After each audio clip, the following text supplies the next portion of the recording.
ono adwo mama ndene kwase afra judge bi no den kwase abo medin a mede be judge ni na busuafo nyina be fra case no judge a wo so ye bema no ko bo twene Jonas din wo ho ye oni be ni boss aswe so no munya asem a eternity ono be twia jesete.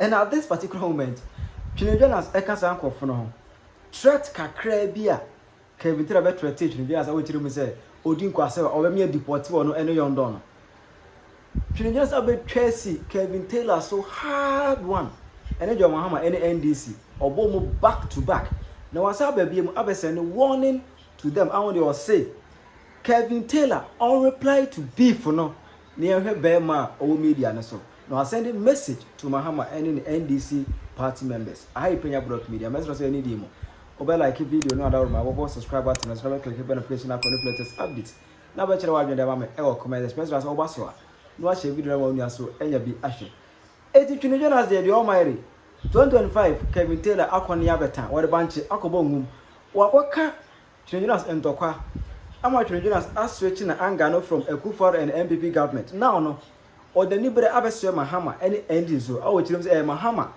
ana abo Kevin Taylor pass me di ono twene Jonas attempt ente na hit really back to back warm up no back to back say no de ko Akufo na MPP so no sana now no oh yeah no Mahama time back to back eti twene Jonas there in fact nani abrepa hit no da bia obo no back to back na say nyina say or person Kevin Taylor say oh yeah bema on the platforms money dini keke and as the ome casting bi na omo twene Jonas din na ehwe bema o media na so na in his remark no was sending message to Mahama and NDC party members na ho nyina wa obi hanima za akura ya wo ne ne nge ya wo ne no wonim sa twene Jonas na e popular o Ghana o enti se mene ne be ko ekopentokwa mene twene Jonas ekopentokwa e tiese melusu ntokwa no enti se NDC fo mo nyankana man ma enka obi Kevin Taylor mo ye adwuma ma mo no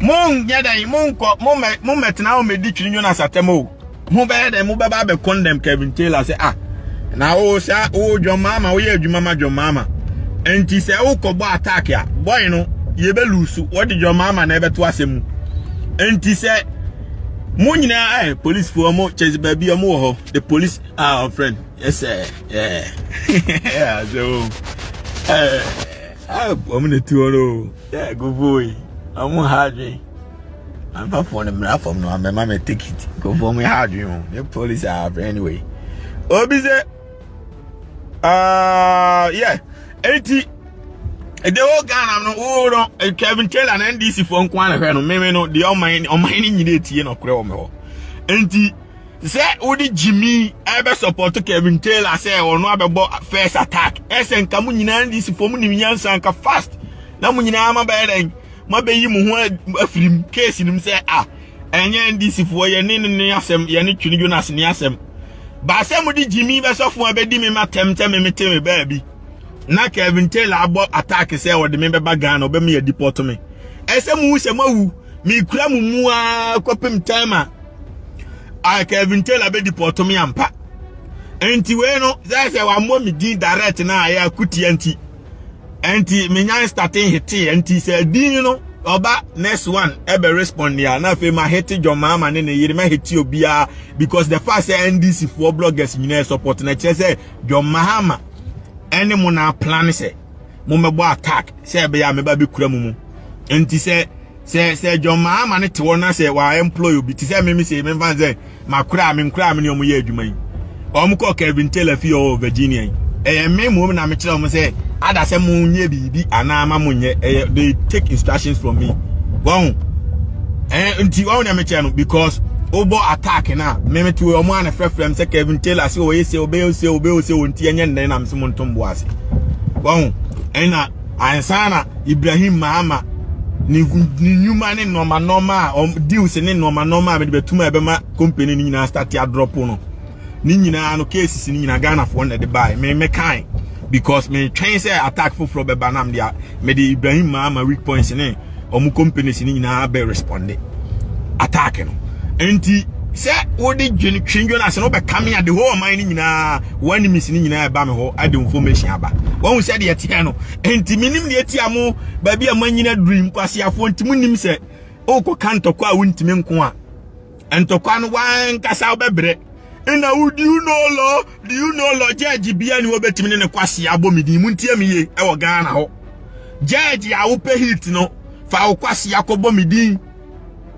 tieri amechoro judge a wo pe hit e wo Ghana fa wo kwase ya ebomidi me do be fra jo mama busianfo no ma horo so afra tieri amechoro ni yo enti judge a wo so ye bema no ko bo twini Jonas din wo ho etena wo court mfa kwase ya bo twini Jonas din mfa me wo be ba be ka kire me Kevin Taylor me to no mo be ka kire me enti obe attack ya o attack obi ahun obi otime bo oso chen ho no yenko kan ntokwa o kasa enuru ba bia me kasa bloggers nyina share news platform nyina share obi a share enti the American na ye adwuma me destroy by your mama government ya easy because the American bia obi abetie de me kan ne enuru ochina na obi a o man no bia ate enti say ni pana me powerful me kura powerful tools ano yemfa jimi e me attack ya bra afa na maban aba power o afa amaban aba power nke se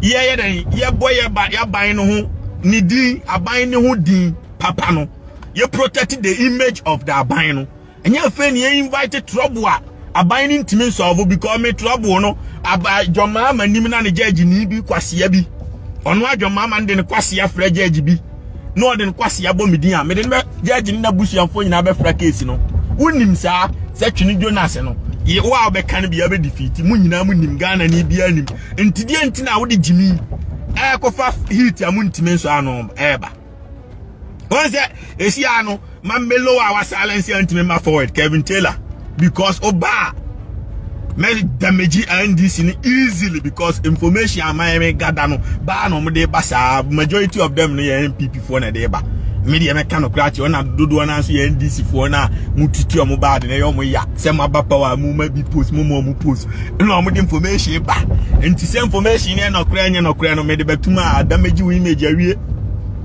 damage we image awie enti se ma jimi a mesra mo Monty Jimmy no so because fight we mu be lose that same way na Akufo-Addo be ye me kofa na ba me zero ye ni nam New York ye hwehwe no the same thing enkosiaga thought ya there and ye be ye ni say yo ye deport no Akufo-Addo ye no oni Jimmy obe ka kwan no we see energy to play akotna Facebook head office any omu Jimmy o mumulako no kwasia obi suma se be kan to kwa untimi nti sam joma matini baby innocent mind say na musima Jimmy no no aso si wa Jimmy o tia sika amane nkura on kire se twini Jonas mon circle out because e ho mo fa ha akwa no be kura me mu me no me ntina studio na makotena editing machine ho ama computer edit you I turn off my mobile phone and I turn it on. And once the mobile phone turn on, I go live straight forward. And after I go live over the Americano is traveling everywhere. Obviously, why is your luxury cars? Oh, my luxury cars and no, but my chum say neighborhood be or businesses. Oh, I see I'm a koye. Oh, me business or me beggar king or franchise into me ko koye then eco monitor normal.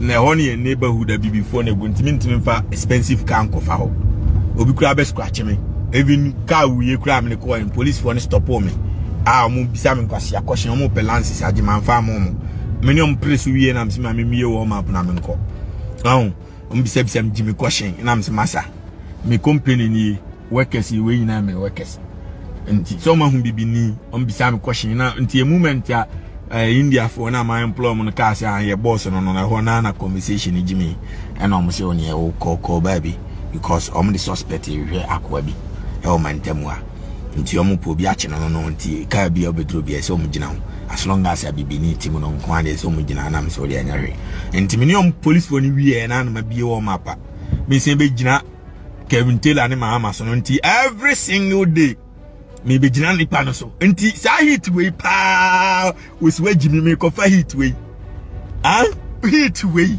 Osime kofa bra maban na wo power. Me maban wo power me wo enemies. Enti asi ano. Kevin Taylor ante Washington DC or te Virginia asase so. Minimum fear baby esi. Because of ni Jimmy abebon Jimmy threat. Wow. Bi enya anka hwane anya Ghana fo na be kire baby oti o. O ma na kire baby oti e no ma kire me ma no. And anka me post address me ko na ma hin in the beginning no. And nkofo say oh post address na ha no bi akokunu bi ko na enemy stores. And an enemies no mu nim baby oti. Wa wonim baby oti say na post address na be hardwe.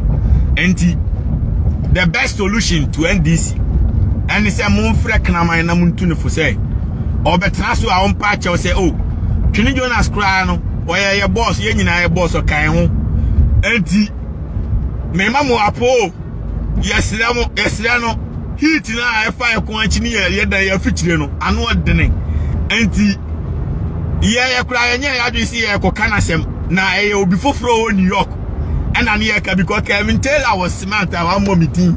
And into the heat near Ketua Binoyasa, your mama, ne year to our coyo country BMB, I'm a babu bosso. What you say, an implano dinner to your advice and come about Becky can some until I'm my first study, I memoir attack and see us no. Timomra back. Now, when you're mum pen no stop heat now, Mumra Mumani met now. No fan to a documentation, I mean, deport bloggers somewhere in New York or no. She Jonas and Caho. Now, fail me who say, I feel a masaranda nice one. And say, I'm a Majamasa emoji hits in the back to back until 7 million opposition. Nice one. And this is my Jimmy, as who say, Obi Timebua, Menko Cano. Moya day, I'm going to me, Kevin Taylor, only NDC bloggers in a account of viewership. Any more rich bomber and Twini Jonas Instagram page. And me Instagram page. Kra na ba ai bloggers o mu wiawia me video e share enti obi si ya in-law anya hwemeba be di ne ba ne still anyem no in-law wa boji me pa me in-law na jimi a wa jimi nya fe na anya fe na me betena ho ayese favoritism warm up no favoritism ni oya me in-law no wa jimi a ayese mtunefo wow in-law now the jimi akwa employ kwasia na kwasia na be cause damage. It's never too late for kwasia no na man warning say yesrew heat we no yentime nso ano because akufo ado ni asante hene mo try amfa dia na jeze mo nkwasiafo NDC fo agimi fo mbetimi aso ano a masofo bedi debe o amudi twinyo na satem no dem na me be hit jomama nti esi ajomama no se me hit na akwa no onye obia o jomama ni broni na to aduane manidi onye adwuma bia o stupid lazy boy no tifie na oba na hwe no ene jomama na hwe no enti se me se John Mahama no opportunities ani nua no wa Ibrahim Mahama no me ni company se no information me abase no kro se anya no kro minim se e dey Ghana ni ahwo ya o ma be coming into no more information aba se no kro se anya no kro me tuma na nyuma nyina be kofom ba me mpese me be tum because Kofi Adoma wani na ni 2 year Ibrahim Mahama ni duru of fast be boa no and such person no o make money na money no dey boa the needia sometimes you know on attack we no Kevin Taylor ya boa too much to the sense they will be attack Twini Jonas because a wrong decision na many choice say me hit it back because the Almighty is the supremo and the any kwan say kwase bia timi edimi jimi oga social media no so ana Ghana ho say oba me hit hard and say Kevin Taylor na nwene pa minim say mama no agimi too much o say otimi friend say ko hit Twini Jonas kakra no a Jimmy decision ever to say more de say NDC for one kanaman no mo ba be patch wa mama Mahama say enyo no onimu hwe no mo ba mo be so jagum say ye Twini Jonas no nyo bia e be di na tema che say Mahama na employ mo because mo nyina mo da payroll enti mo ye adwuma mama Mahama e che say me strike mo down enti NDC for no mama MPP for ani age o omani age fucking anti esiano almost the table are standing and pay MPP for penny for friend almost friend me ban say man more information about your mama say me fan tutum na Ghana for who NDC for suban anti esia ni nyina me fan tum ba me twen say nka Kevin Taylor be ba be dey o de no kwasia e be ba back abe respond na ma sisa information ni nyina agum what do you say obviously he is afraid to mention your name but still na as long as I'm in New Yorker me the almighty I New York no born New York ubo bloggers or more American one can New York and kaweno and directed to me straight. I uko different one because me called to be ashemase. Me means so called to be me. I'm not scared of anybody. Police if we Jimmy for a frame me money make say me no press wanya na me koi. Omo mam takes me semenye. Dey na omo ye omo ntimi anye who the police are frame me no na chene. But with that being said no, let's get into it. Uba kantokwa, tembia an kantokwa nipa no nim se obetime no. Enye obi ti say the almighty me menyi scam free politician bia ho. Menyi scam free NDC one and menyi free MPP ho. Me de any genuine authentic views obi anim say atwene Jonas no po man ye. Enti se dwomama ba ese mumie nyina ye motivate no no otimi ye oman ye. Na oman ne ko nanim dan say mo beba be fa de trouble de aso ano. Ama oye bibi akura nye Ghana ni fa bio. Because information ame wono. Ama wuse information wo Ghana ho papa. Enti se me drop ba akokura tuma e be ma ho nya akono. Bon, enti ama Jimmy attack we na NDC fo no ayam more fresh. Ama mu amaba na amudi Jimmy be attacking wrong. Stupid decision ever. Bon, obviously the bed tax is still running. Mahama, bed tax no yana kotwam no wa promise say obetwam ani yi levy no. O de my investigation e bia mo nso mo ya ho ya mo ten NDC fo ntina mo ka say bia na nya no kre. Enti my investigation still na omu Jimmy a me have fire omo ya de pa me praise omo kakra ba je say crazy na nkwa ti say first na minim say dwoma ma onfa ne kwase ankobo pa ma omo me attack me no because Jimmy tembe kra ni say me kobo pa abra ntokwa no nim say Kevin Taylor Jimmy fo we no ontime rich level of the almighty rich ama rich me kasa na e power o the power na nam onti iti enu me kade na Kevin Taylor nim ba bia mete am nim ba bi ote because the almighty omo matwa ho hia na be ka kire me Africa market ba bia wo ye den ukoto nuane omo ne umma school omo ana frɛ me man ka kire ba bia wo ma nyina na ma ko school. But I mean, what is Obi Afra? I'm information that because I am fully secured, I'm fully protected. And too bad attack I be lose. Oh, and I mean, when I come down now here and say, your mama best and news girl, me Obi Afra. I got my own money. And next time no be attack here. Jenny and send our attack it. Oh, and I could tell me that me for baby, I must change Jonas when I had the boss. And Kwasiani to one. Nitrima ya de o Jimmy too much in Tibetiano. No more hamisa ati Tiana kakra. Into well your mama I told you wa. So I'm for Jimmy and Fred Kwasiana and Tunefo. Now I'm patch one to them say a wrong decision we're making. Nasa media information guma damage abayana a wow risk. Because there's no apology in the history of the truth who always defeat life. No apologies. And warm up is the best. Nobody's better at this than me. Period. Me, I ain't scared of nobody. Me chamba be amenam. Me come business back. Oka kwa mbi shani on konsi the normal gym. What do I say? Amenam Jack Robinson Parkway West Union Turnpike. What do I say? Ka kwa mbi shani on konsi na munareno. I ain't scared of nobody. Wow. Me slow be a trap hito. And that you have deported no MPP for come more than that. The same power na you could for the Jimmy for no. The same power. Omukra no metna no more no omukra no more power che o Kevin Taylor Jimmy for no wo de o mama appointment o. Omo no metna America we me no. No mo ye amu appointment omo position. Ah no ma betre New York nam kro num. E de phone nam ye rent ni Jonas na ko.